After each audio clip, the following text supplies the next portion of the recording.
I want to thank Henning Stahlberg and Andreas Engel for this invitation.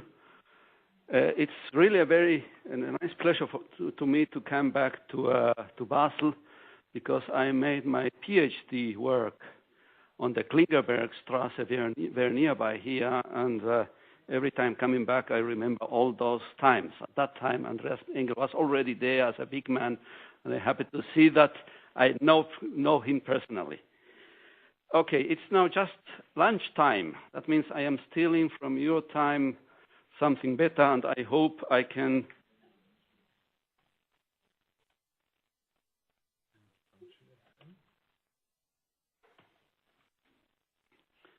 Probably we can solve the problem.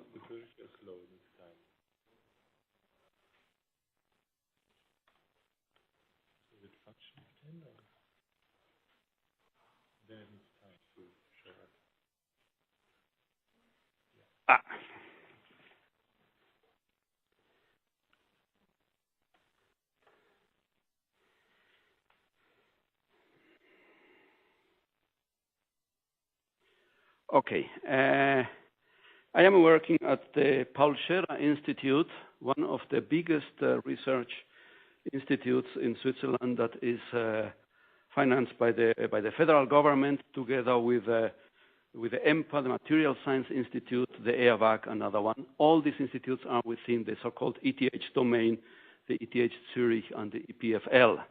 And just I want to distribute my presentation in 3 parts. The first one is just the brief introduction of PSI, then the fundamentals of free electron lasers, then explain to you some applications that should have some relation to the work you have done all the time during this week here, and at the end some presentations about the facility and about the way we want to proceed with that. Just in Swiss field, there are already a lot of acronyms. The first one is easy to explain. Swiss, we want to build a facility within the boundary conditions of Switzerland, and we want just to build a laser based on free electrons. Now, just the first introduction, the PSI, as I said, is a big institution. There's something about 1,300 people working on that. And the main mission of PSI is to run and to construct what we called big research facilities, very big ones that cannot be just run just by one university. And these are, on the one side, a proton accelerator to investigate with 600 MeV protons particle physics at a very high accuracy. We run at the same time a neutron spallation source for material and biological research. We have the Swiss light source, also a very broad research facility for material science, biology, and chemistry. And on the other side of the river, there are a lot of small laboratories attached to these big facilities: nanotechnology laboratory, radiopharmacy and chemistry, structural biology groups, and also a lot of energy research, either in new research areas like photovoltaics or biomass, or dealing with the investigation and of the safety of nuclear reactors. You see 1,400 people more or less working at PSI, 300 PhD students all the time at PSI, together with the universities, something around 900 publications per year. And to give you just a feeling, the institute costs something around 300 mega euros per year, partly from the federal government, partly from Europe, from industry, from other places. Now, if you ask me what is just what you are doing at PSI, can you give me a single word? I would say, well, what we are investigating in some way is just advanced materials for key technologies, and that more or less at the atomic level. That's the reason why we have the proton accelerator, the neutron spallation source, the SLS, just to investigate the properties of materials with a spatial resolution as good as possible, going down to atomic resolution, 1 angstrom resolution. Well, you will say, well, my materials are the most important ones. You are probably in that corner, medicine and health, with the membrane proteins. But it's not only advanced materials, but also advanced processes. Now, just one picture about space and time, things that we are doing and how far we can go with the resolution. We are dealing more or less at the moment with a neutron spallation source or with the SLS. In the space, the resolving structures just, as I said, down to something around 0.1 nanometers, a few angstroms of resolution, nanocarbons, or the things that we have discussed all the time here with protein structures. Where we are not very good at the moment is just in time. You see here some times, that very important times, protein folding, something around nanometers, nanoseconds, writing and reading of memories, also something about nanoseconds. If you have the special materials with quantum wires or carbon nanotubes, you are dealing with picoseconds. The vibrations of molecules is in the order of tens of femtoseconds, and just the fastest movement is just if you think of, it's just the movements of electron around the hydrogen atom. It's something around 150 attoseconds.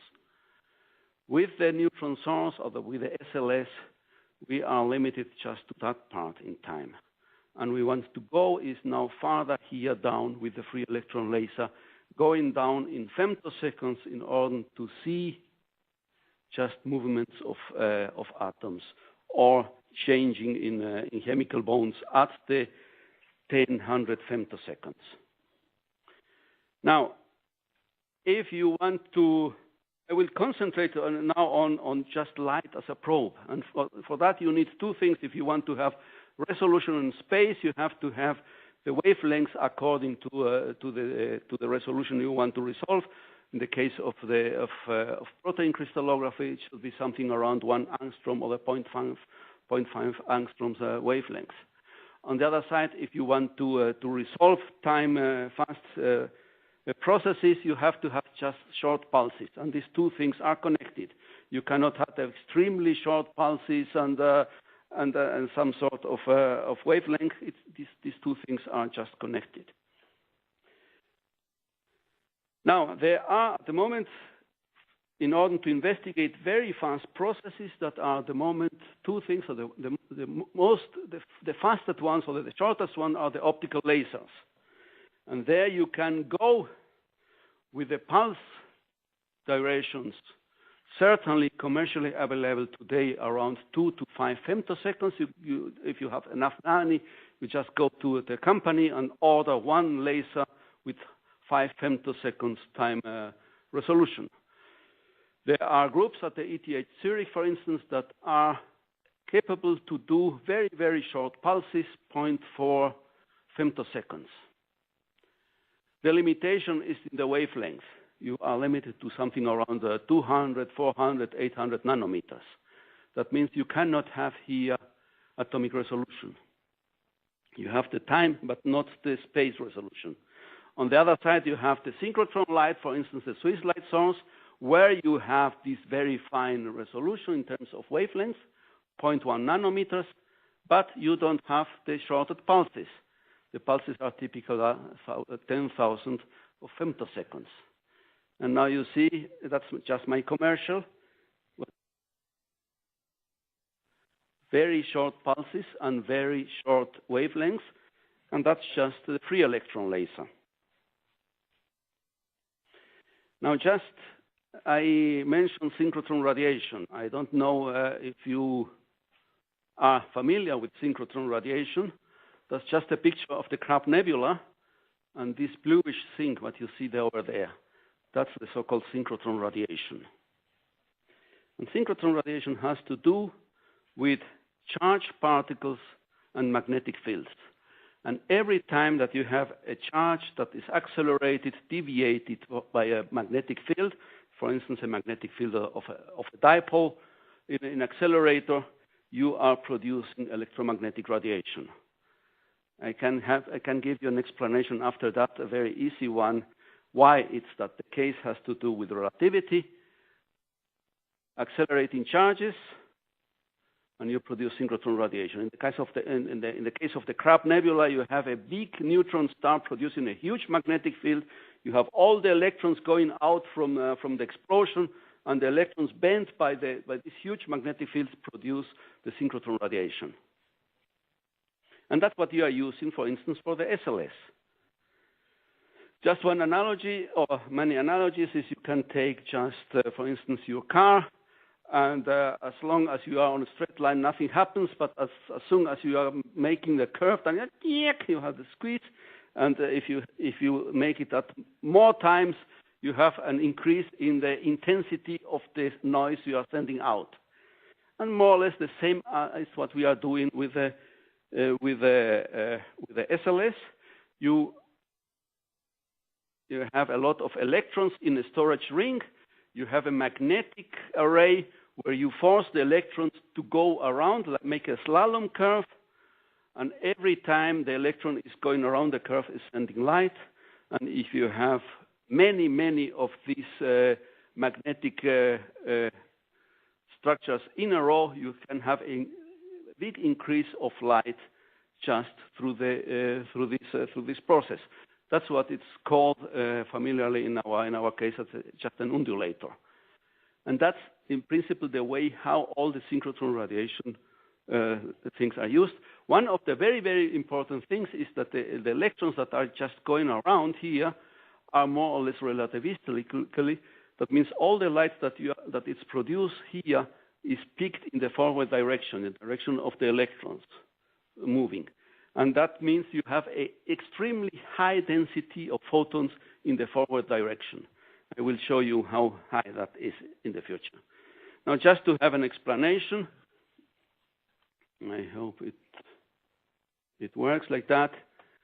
That's just an electron on it's a moving electron undulator the other way around.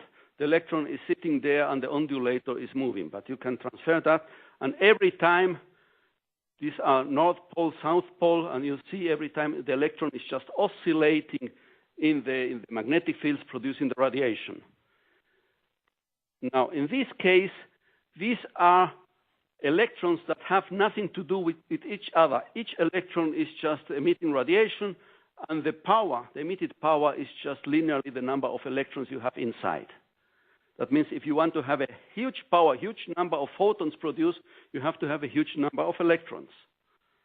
Now, there is a trick, and that's the following. Oops.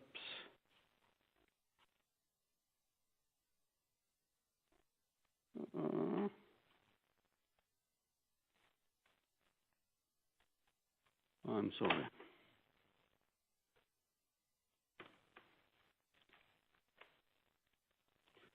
Something happened with.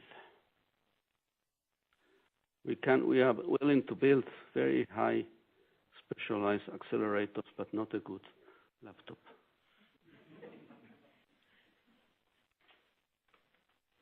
I don't know what happened. I'm sorry, I have to start once again.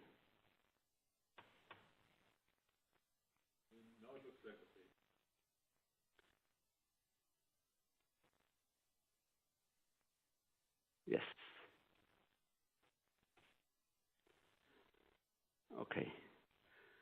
Now, the people ask themselves, what happens if I have a very, very, very long undulator?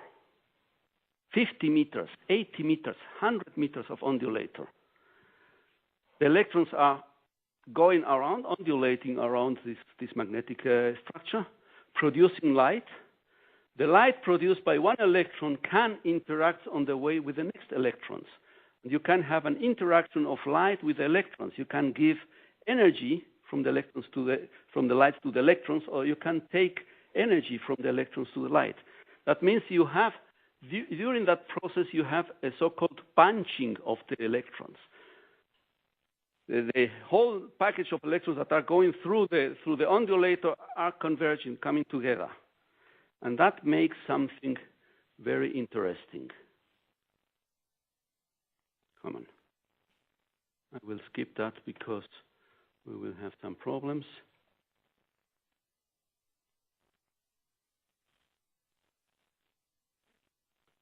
Come on.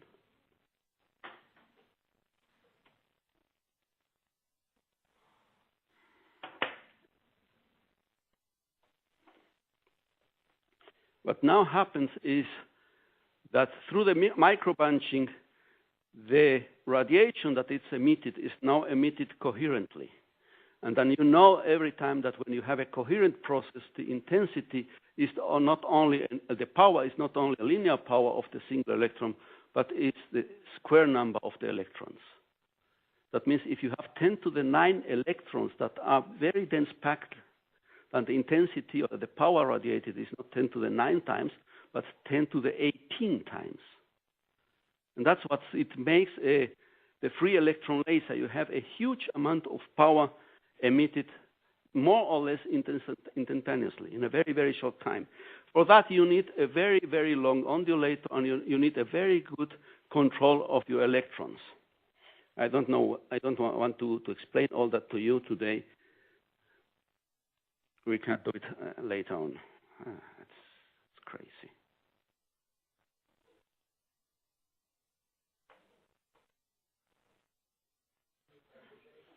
Okay, thank you. I'm sorry for that. Okay, what you need now is just you have to produce electrons. You have to accelerate the electrons. You have to bring the electrons through this ondulator, make then the production of light here and taking the electrons away and using the light out of the ondulator for your experiments. And there are already a lot of similarities with the work you have done. You also have electron source at the beginning. You accelerate the electrons. You have a detector. The only difference, if you can take it between your electron microscope and our microscope, is just the 100 meters of ondulator in between, and that we are using light and you are using the electrons. The problems are very similar then at the end, and the type of investigations we want to do are also very similar. Now, okay, just go, yes. The big difference is in the brilliance. The brilliance is the amount of photons per time, per area, per solid angle, and per energy bandwidth. In a normal rotating anode, the things that you are using in the lab, you have an average brilliance something about 10 to the 9, 10 to the 10s. With the synchrotron radiation facilities, the SLS, for instance, you are gaining a factor of 10 orders of magnitude in average brilliance, and you are ending up something about 10 to the 21 photons in this area. And now we will increase another 10 to the 4 more photons with the free electron lasers in average brilliance. But the most important part is not the average, it's the peak brilliance. As I said, with the synchrotron radiation, we can have pulses that are as short as 100 picoseconds. By far too long for all of the type of investigations we want to do in chemistry or in physics. We go with the free electron laser down to something around 10 to 100 femtoseconds, and you gain in peak brilliance another 10 orders of magnitudes. Now, what do you want to do with that? In a short picture, we want to go to short wavelengths in order to have atomic resolution. We want to produce very short pulses to do time resolved measurements, to look at the vibration of atoms within molecules, to look at the changes of magnetization in magnetic materials, to look at the breaking of bonds. We can discuss afterwards something about this so-called pre-damage through radiation.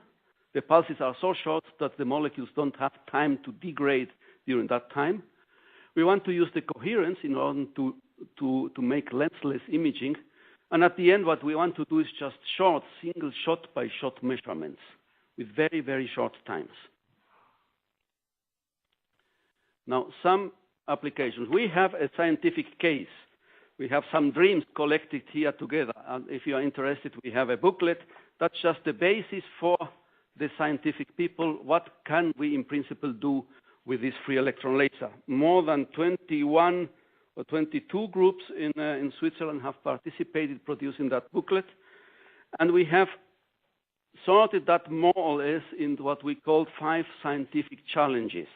The first one is just in magnetism. We want to study material processes for the future information technology.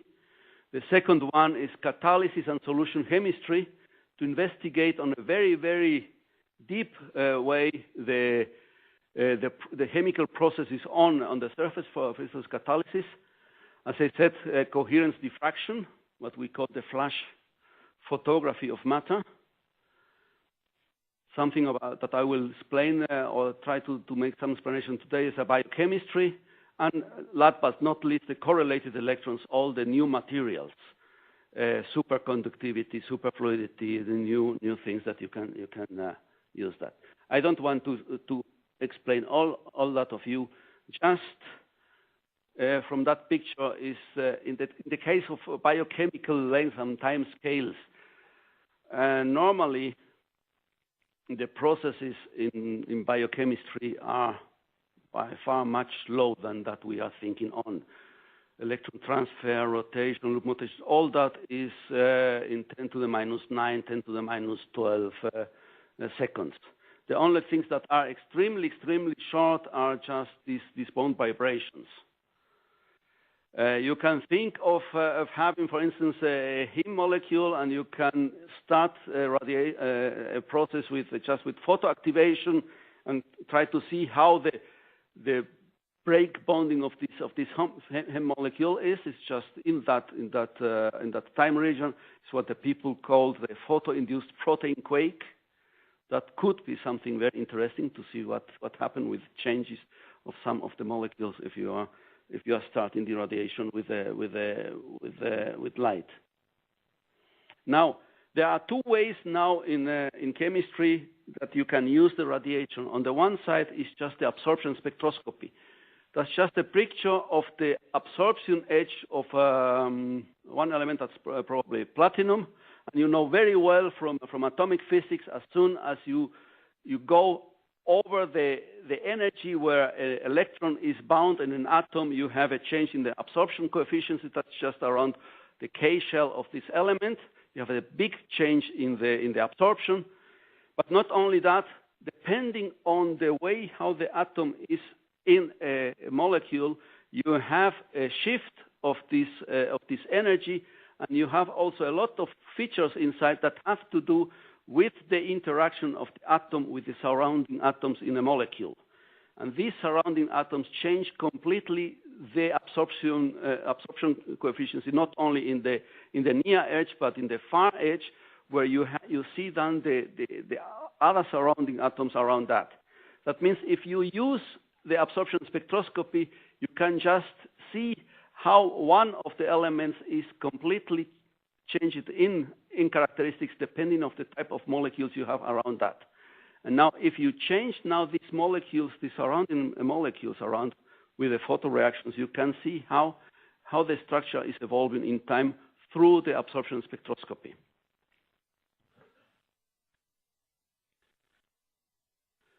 The other very important thing is the radiation that we have is completely coherent. And now there's a fundamental difference. If you have just an object and you are illuminating this object with incoherent radiation, and you make just incoherent scattering, what you have on your detector is more or less some sort of rings around the central peak, and these rings tells you something about the particle size of your ensemble. That's what you are all normally using, for instance, in small angle neutron scattering or small angle X-ray scattering, just to have a more or less a shape of your molecule with today's resolution, something around 10, 20 angstroms. And you can get the shape of a molecule just through this radiation. That's all with incoherent radiation. Now, in the case that you have a coherent radiation, a perfect plane wave with a perfect phase, you have not only the overall scattering as in that case, but you also are very sensitive to the movements of the different particles inside. You have what you call the speckle. And by looking at these speckles, then you can look at the dynamics of your object. Now, we want to do, on the one side, as I said, for instance, this pump-and probe catalysis investigations on the surface. What you normally have is some molecules at the very beginning that are attaching to your catalyst. You have the beginning part, you have the end solution. Normally, you don't know what happened on the atomic level on the surface, how the molecules are attached on the surface. Are they attached in that position or in that other positions? And these are very, very fast processes. And what you can do is you can just bring a terahertz pump, shake the substrate, and look with X-rays with very, very short times, look the different steps in time in order to try to see how the chemical reaction is going on the surface.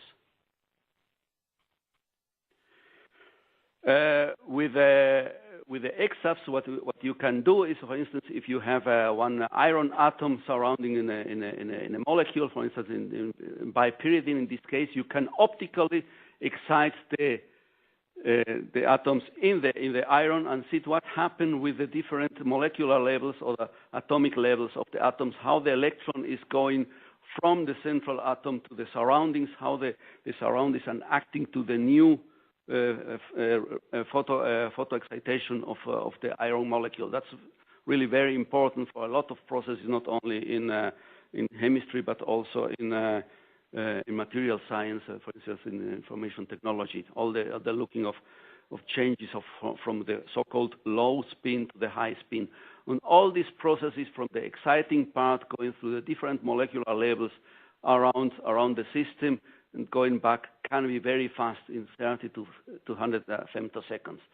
And the idea with the free electron laser is that you just excite this molecule with an optical laser, and through the absorption spectroscopy, you are looking at the different molecular steps during the reaction and try to disentangle down the different ways how the system is evolving from the excited states down to the ground state at the end. Now, with coherent diffraction, we have some limitations at the moment. There are a lot of studies about, this picture shows you theoretical studies about the resolution limit you can get from imaging and the amount of dose or the amount of photons you can put in your probe for a certain resolution. And with what this curve tells you, that's a linear behavior. That means if you want to have a resolution of something around 0.1 nanometers, 1 angstrom, you need something around 10 to the 15 photons per 100 square nanometers. Now, on the other side, you always know as soon as you put radiation in your probe, it's gone. And that's more or less the limit, the present biolimit. You cannot have more than 10 to the 10 photons per square nanometer. And that's just the limit. That means from this theoretical point of view, with X-rays, the only thing that we can get is a resolution around only 10 nanometers. Now, in our case, we can have something around 10 to the 11 photons in 100 square nanometers. That's something around here. And that's what we call that we are just destroying the sample. You have to take the picture as fast as possible so that you, in principle, destroy the sample, but you get the information already there. If we want to go to single molecular imaging, you need at least 10 to the 15 photons in 100 square nanometers. That means you have to take 70,000 shots.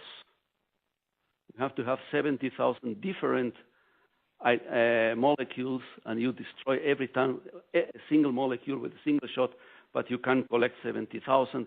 It's very similar to the things that you are doing now with electron microscopy. And all the processing of different images, the discussion of the statistics, the presentation this morning, have to be applied also similar to here. We will have at some moment 70 or 100 different, 70,000, 100,000 different diffraction images, and we have to get from there on the single imaging. Now, with respect to the flash photography, there are two different ways to do it, and here's now the connection also to you. On the one side, you can have the X-FEL pulse, and you can shoot nanocrystals inside. Nanocrystals, something around below 1 cubic micrometer, and you collect from every single crystal just a diffraction image. And this diffraction image, because of the coherence properties, has not only the so-called Bragg peaks, but also all the coherent properties just around. And you try now to classify every single diffraction picture and try to get from every single diffraction picture done the 3D reconstruction of your molecule. There are some works already done. I will come later to that at the LCLS, where they are just starting with these ideas. It seems to be that you can diffract the X-ray pulses from very, very small crystals, but it's a long, long way. It will take a lot of years until you are really able to have a structure information at the level of 5 or 6 angstroms from this diffraction of single proteins from nanocrystals. The other way around, I will explain some of the things, is if you can bring 2D crystals on a membrane protein and apply different algorithms that we have developed at the SLS in order to get images out of that. And here I see really a lot of connections with the work that is done here by Henning Stahlbach and by Andreas Engel, where we can have similar algorithms, similar discussions. Now, just one thing. What we are doing is we take the X-FEL pulse, the photon pulse, we focus the photon pulse on a sample, and you have at the end your detector. What you get at the end of your detector is just an intensity. And the intensity is just a convolution of the properties of your object and the properties of the light. Now, in principle, we say, well, the light that is coming in, it's perfect coherent, and we know how the light is coming in, but that's not completely true. We have two unknowns. We don't know exactly what happened with the object, and we exactly don't know how the illumination function is, and we need both of them in order to describe the intensities. Now, there are different algorithms that have been developed at PSI, where we can extract the information of the properties of the illumination. And now here is now another connection with the electron microscopy. There are these typographic type of developments that was made by Hegel and especially by Rodenburg, applied, I think, for electron microscopy, where you just take overlapping illuminations of your sample, and in the overlapping part you have all the informations you need in order to solve the phase problem of your diffraction system, and you just start with one guess, and you applied all the constraints with the overlapping illumination. And there are a lot of different algorithms, I don't know that very well, where you can at the end just go around and have a distribution, a 2D distribution of your object, and you can just try to tilt that and rotate that and try to get then the 3D information out of the 2D information. As I said, all this was developed for electron microscopy, and the people at SLS have developed that and make some new algorithms for X-rays. And now they have made just a simulation experiment. You take a very well-known 3D electron density map that was aquaporin, I think. They put these different molecules in an ideal world, more or less distributed in a 2D crystal. You calculate the projected electron density, you calculate the transmission function, you simulate your experiment, and you apply the algorithms you have developed and try to get back the 3D calculation. This is what you get directly from the information from the protein data bank, and these are what we get through a simulated X-ray free electron laser experiment and the algorithms going back. And you can discuss it's good or not. I would say from my point of view, it's very good. In principle, we can reconstruct that in a simulated experiment. You can try to see how many projections you need and so on and so forth. And you see as more projections you have, the more information you get, desto better is the resolution. Now, these are just simulations, an ideal beam and ideal practical node statistics from the detector. Now the question is our beam ideal? Is our detector, how big is the noise whether we have in the detector?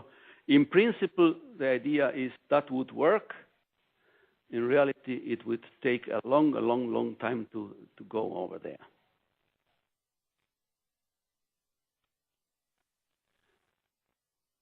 Okay. There is another aspect that I want just to explain that to you. Up to now, with the SLS or the synchrotron radiation, we use an incoherent beam with what I call a coherent object, a crystal. Now you can turn that around, and you have a coherent beam, an incoherent sample, or disordered sample. For instance, if you are looking at some molecules in solution, and if these molecules are not completely symmetrical around the center, if you have some elongated or more complicated symmetry, two-fold, four-fold, six-fold symmetry, and you make just a scattering experiment on this molecule, if you make just an overall scattering experiment, taking a lot of molecules just rumbling around, what you would get is this type of information, nothing very interesting. Now, if you are able to make the experiment in a very short time so that the molecule is still sitting fixed in space, then the diffraction pattern is not that one, it's that one, and in that diffraction pattern you reflect the orientation and the symmetry of your molecule. You need, that's just for one single molecule. Now, if you make now correlations of the intensity at two different angles, you will be able, from the correlation of these two angles, you will be able to get the symmetry of this object. And now if you have not only one molecule, but if you have up to 50 molecules or 100 molecules, this correlation spectroscopy, as I call it, still holds. That means you are able to get the symmetry of objects, moving objects or slowly moving objects with single shots from the free electron laser. That can be, for instance, be very interesting if you can decorate some dimers or trimers with gold particles. You will be able to see then the symmetry of these gold particles attached to this dimer or trimer, and then you can try to excite them and to see if the symmetry is changing. You need, I said, gold particles because the scattering power of gold is very high, and you need a really very high amount of intensity in order to have this symmetry out of it. Okay, just the facility layout. What we want to build is linear accelerator. We have electron gun. We have a linear accelerator going up to 6 GeV. We will have then two different type of ondulators depending of the type of radiation you want to investigate. You want to use either very short wave radiation to very high spatial resolution, or the soft X-rays with a circular polarization for the investigation of magnetic materials. We not only have to convince you that that's a very good thing, we have to convince the parliament to give us money. We have to convince the Bundesrat to say yes to that. We have to convince the banks to get the money. But not only that, we have to convince 800 or 1,000 people in Würenlingen. We want to put our facility something around 800 meters long on the forest. And we have to ask permission from the local people to convert the forest in the industrial park. It's a very nice one, it's a high one, and you see we are not only dealing with scientists, we're also dealing with the local people. We are presenting our project to them. We are making very nice architectural drawings. We are putting that together, and we have to discuss, for instance, with hunters and with joggers and with people like them. That's very interesting. And at the end, we will come probably, if all accept that, with this type of solutions. We have the facility 800 meters long. Here is the injector. Here at the end is the experimental hall. All the thing is more or less covered. The joggers can go in that directions. The deers can go over the facility. It's really very important. They decide, and we have to. Okay. Where are we? The scientific case was written in September of last year. We discussed with the local community all these things. We present our project to the ETH board. The next level, they accepted that, and they put that in the strategic planning of the ETH board. We have already started all the process of approval by the local community. We will send our documents to Parliament in October this year. We are asking for a big amount of money from Parliament. We hope to have the Parliament decision somehow in 2011. And if that's positive, I hope yes, then we will have the first operation in 2016 and the second operation of the second phase by 2018. And I hope I see you very soon at PSI. Well, I have concentrated mainly on free electron laser, and certainly we have a lot of things common with lasers from the name. But I think we have more, I'm convinced we have more things together with electron microscopy. And there are a lot of very nice developments also in time-resolved electron microscopy in California by the group of Civil. They're doing also very, very nice things with electrons at very short times. At the end, we probably both come together and want to try to solve this type of problems. Okay, thank you very much for your attention. That's my summary.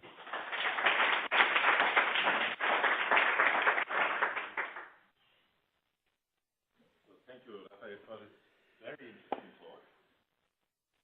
I'm just fascinated by this biggest electron microscope ever, at 6.5 giga-electron volts with a deer running overhead, and a 2D crystal of membrane proteins in Schwerhalow sandwich technique at the end, right? That's what you're building. Other questions? So I start with one. So you put a 2D crystal there, and then you shoot at it, and kind of spot scanning. Yes. And you want overlapping deadly shots. So well, that's the point. So you want overlapping shots so that you can get some phases from the differences in the reflection pattern from one shot to the next one. That means you can't be fully destructive, right? Because you need to have it survive the next few shots. In this case, we cannot be completely fully destructive. We have to decrease probably the intensity so that we can still have from the same sample different diffraction patterns. Or the other way around, the only thing that you can do is that I have more or less a big sample with equal or very similar objects, so that if I destroy that and I go to the next one, these next one are very similar to this previous one. If the sample is more or less very homogeneous of a large area, then you can try to get. Mm-hmm. But you are right, you cannot destroy, in that sense, you cannot completely destroy the sample. You have to reduce the intensity. Mm-hmm.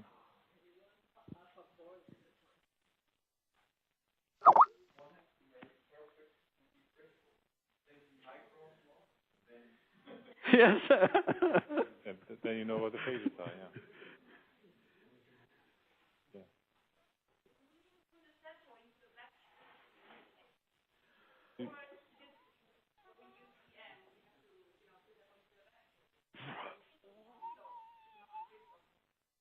Well, in principle, we are using radiation around 10 to 8 kV. You can, in principle, go through a small part of air or a very low vacuum. Normally, you are doing in vacuum in order to avoid the scattering of the surrounding parts. But in principle, you can shoot at outside the vacuum.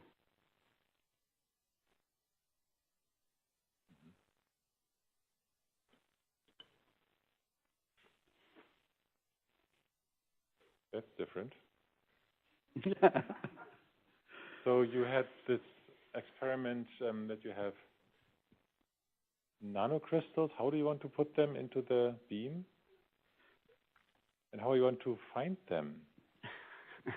Well, there are, in the case of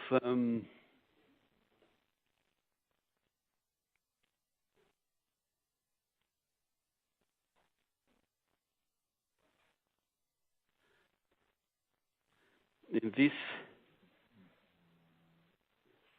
the mouse. I can't see the mouse.